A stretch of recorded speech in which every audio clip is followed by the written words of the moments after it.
आपको गिरफ्तार कर लिया जाएगा। मैं पुलिस प्रशासन को बताता हूं, ये आप चूड़ियां पहनने वाले नहीं, हथकड़ियां पहनने वाले ही हैं।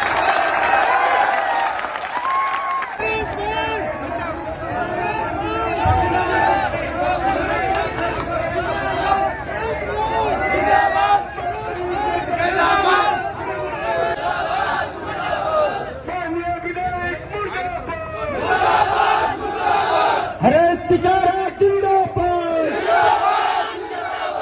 इनकलाब जिंदाबाद, हरे सितारा जिंदाबाद,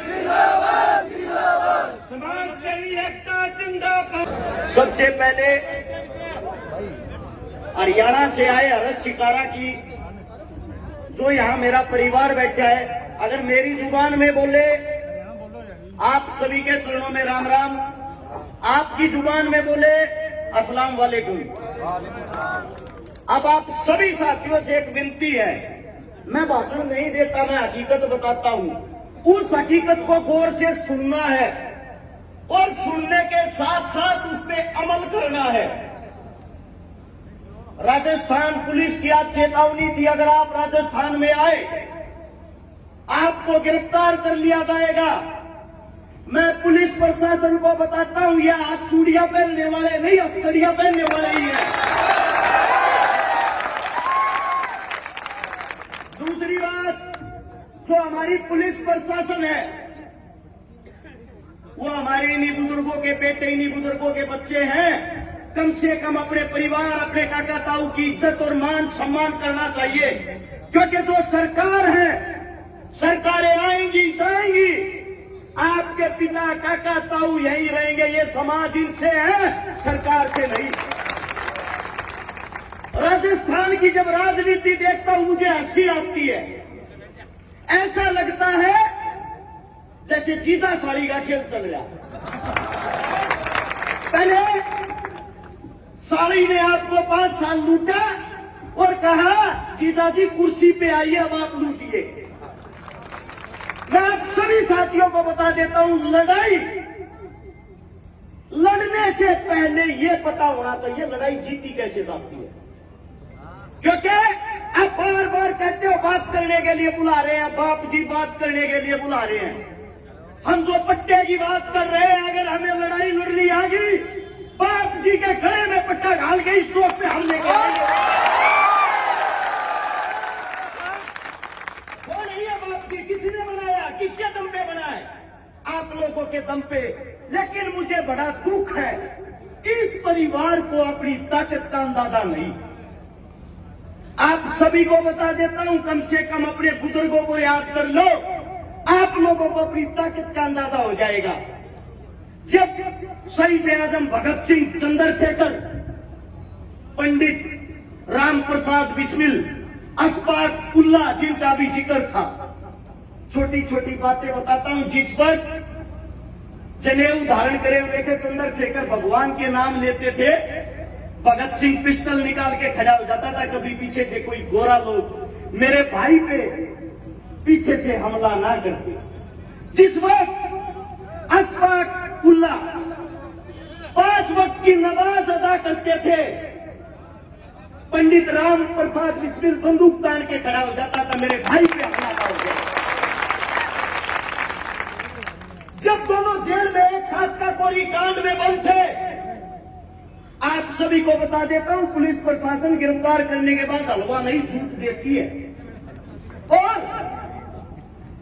उस राम प्रसाद बिस्मिल का 2 वक्त का भगवान का नाम लेने का जब टाइम होता था, उस टाइम उसको जानबूझ के परेशान करती थी पुलिस प्रशासन, गोरे लोगों की, अंग्रेज। उस वक्त अशफाक उल्लाह के खड़ा होकर ये कहता था, मेरे भाई का भगवान को याद करने का टाइम है, इसके नाम का अगर आप लोगों को टॉर्चर करना है, मुझे पीटना है, तो मुझे प्रताड़ित करो, मेरे भाई को नहीं। जब अशफाक उल्लाह उस थाने में, उस जेलों में 5 वक्त की नमाज अदा करता था, उसके नाम का राम प्रसाद बिस्मिल कपड़े निकाल के पीटता था। यह होता था हिंदू मुसलमान का भाईचारा। तुम्हारे बीच में आ गए अंग्रेजों का जूठा खाने वाले लोग। 2 भाई, एक ने कांग्रेस को पैदा कर दिया, एक ने बीजेपी को, और दोनों ने कसम खा ली, अंग्रेजों का झूठा खाया हुआ था।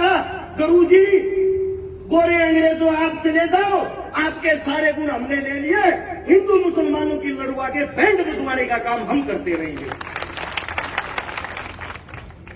एक वक्त आप लोगों को बताता हूं, आप लोगों के दिल कांप जाएंगे, गारंटी देता हूं। लुधियाना के अंदर जब 1857 की क्रांति हुई, आप सभी साथी गौर से सुनना, आवाज नहीं आनी चाहिए। वहां का एक बहुत बड़ा सूफी संत था जिसका नाम था अब्दुल कादिर लुधियानवी। जो शाह अब्दुल कादिर लुधियानवी था, सबसे पहली लड़ाई उसने छेड़ी, मैं अपने जीते जी कोई मंदिर, कोई मस्जिद, कोई हिंदू, कोई मुसलमान टूटने और मरने नहीं दूंगा। वो जब लड़ाई शुरू हुई, आप सभी साथियों को बता देता हूं, उस वक्त संत साहब की उम्र 66 साल थी। 66 साल में आप लोग बुजुर्ग हो जाते हो। 66 साल की उम्र में बुलावा आता है कि दिल्ली पे कब्जा होने वाला है, आप दिल्ली पे आओ। वहां से चलते हैं, खान साहब लुधियाना से दिल्ली आते हैं, अंग्रेजों के साथ लगते हैं। उनकी आंखों के सामने उनकी पत्नी तलवार लेके बुजुर्ग अवस्था में 62 साल की उम्र में अंग्रेजों से लोहा ले रही, और वो हमारी माता जी लड़ते लड़ते दिल्ली के दरबारों के पास शहीद हो जाती है। उस शहीद होने के बाद उसके टुकड़े टुकड़े उसके पति के आगे किए जाते हैं, ताकि इसका पति होश खोकर अंग्रेजों को गिरफ्तारी दे दे। और हमारा वो 66 साल का योद्धा सूफी संत दोनों हाथों से तलवारें चलाते हुए अंग्रेजों को गाजर मूली की तरह काटता है।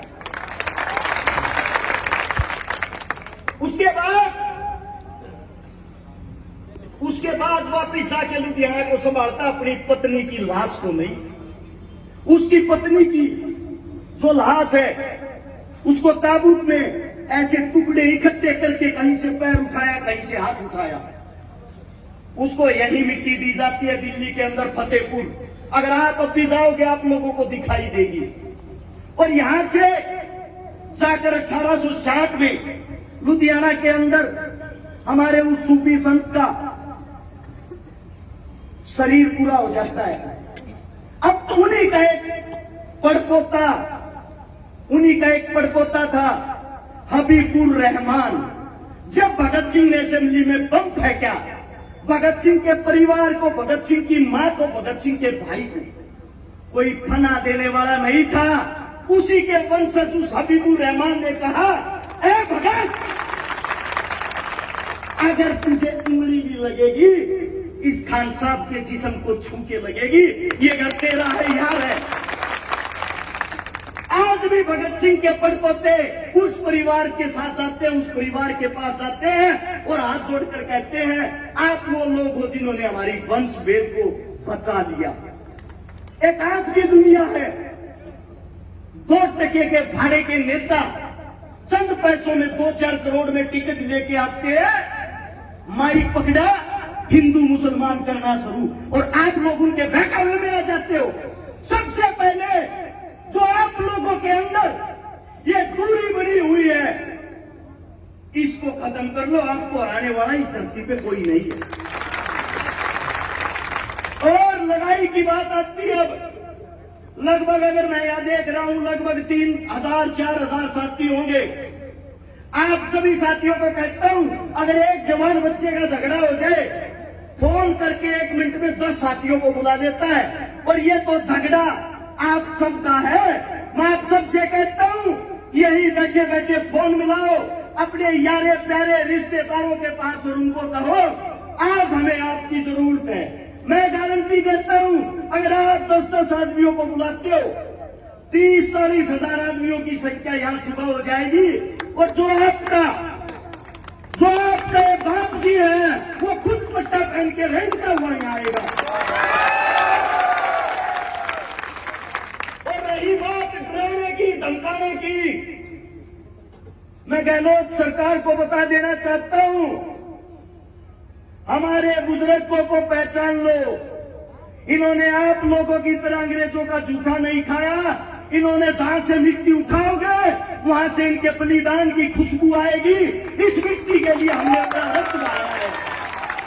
और जो कहते हैं हरियाणा से आए हर्ष शिकारा को रोक लो, गिरफ्तार कर लो, उनको भी एक बात बता देना चाहता हूं, जब तक मेरे बुजुर्ग आंदोलन करेंगे, जहां इनके पसीने की एक बूंद पड़ेगी वहां हर्ष शिकारा अपना खून बहा देगा। और अगर आप लोगों को बेला फुसला कर कोई बुलाता है, दरबारों में आओ, घर पे आओ, समझौता करेंगे, बातें करेंगे, कोठों में बातें वैसा करती है, मर्द नहीं। अगर बात करनी है छाती से छाती लगाकर हमारे बीच में आकर यहां करो, क्योंकि राजा हम हैं, तुम नहीं। और जो बार बार धमकी देते हैं हमें, ये हिंदू मुसलमान, हिंदुओं को निकाल दो, मुसलमानों को निकाल दो, इनको काट दो, उनको काट दो, मैं दोनों पार्टियों के जो लावारिस औलादे उनको बता देना चाहता हूं, हिंदुस्तान हमारा है, तुम्हारे बाप का नहीं। अब आप लोग देख लो, अगर आप लोग सच्चे मुसलमान हो, अगर आप लोग सच्चे हिंदू हो, अगर आपकी रगों में सच में हिंदुस्तानी होने का खून दौड़ रहा है, यहां ये संख्या, ये सर सुबह के वक्त हमें 10 गुना ताकत में दिखने चाहिए।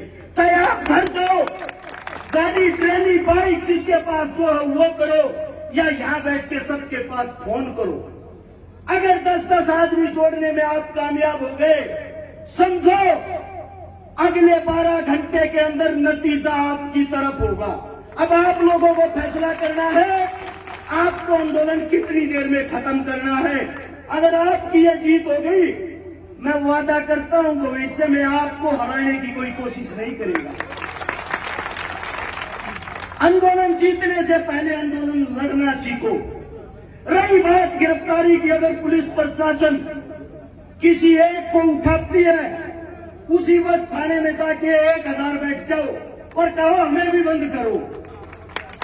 हम भी देखना चाहते हैं, हम भी देखना चाहते हैं गिरफ्तारी देने वाले कम है या जेलें छोटी पड़ जाएंगी। आप सभी को बता दे रहा हूं, राजस्थान के अंदर इतनी जेल नहीं कि आप सबको बंद कर सके, और जब आपसे भी 10 गुना ज्यादा होंगे, ये कहां बंद करेंगे। इन बेचारों को तो अपनी ड्यूटी पूरी करनी है।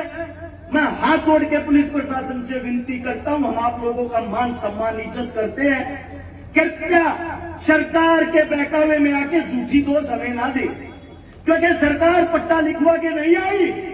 हर 5 साल बाद कोई राजा और होता है। इसलिए इस देश का अगर कोई असली राजा है, वो है हिंदुस्तान का जवान और किसान, और आप उसी किसान के पुत्र जवान हो। हम आपका सम्मान करते हैं, आप लोगों को हमारा सम्मान करना चाहिए। और इस लड़ाई में हमें पता है हमारा साथ नहीं दे सकते, लेकिन कम से कम डराने की कोशिश तो ना करो। अब आप सभी साथियों से मैं इतना कह के अपने अंतिम शब्द जो कहना चाहता हूं, अपनी जुबान को लगाम दूंगा, इस भाषण को भाषण ना समझे, इस बात पे अमल करें। अपने काका ताऊ बड़े बुजुर्ग सबको बुलाएं, जितना हो सके उतनी भारी तादाद में, एक कोई भी वक्त रख के, एक समय निर्धारित करके 1 घंटे तक अपनी ताकत दिखाए। वादा करता हूं 61 मिनट में आप लोग जीत जाओगे।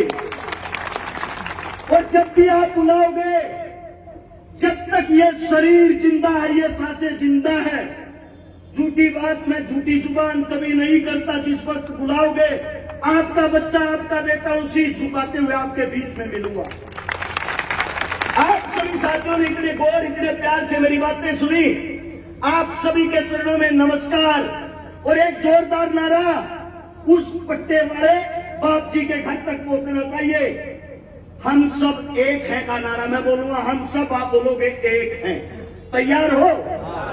हम सब, हम सब, इंकलाब जिंदाबाद, इंकलाब जिंदाबाद। धन्यवाद। मिलेगा। आपके चरणों में नमस्कार। शुक्रिया साथी, हमारी इस लड़ाई को आपने मजबूती दी, आपने हमें हौसला दिया।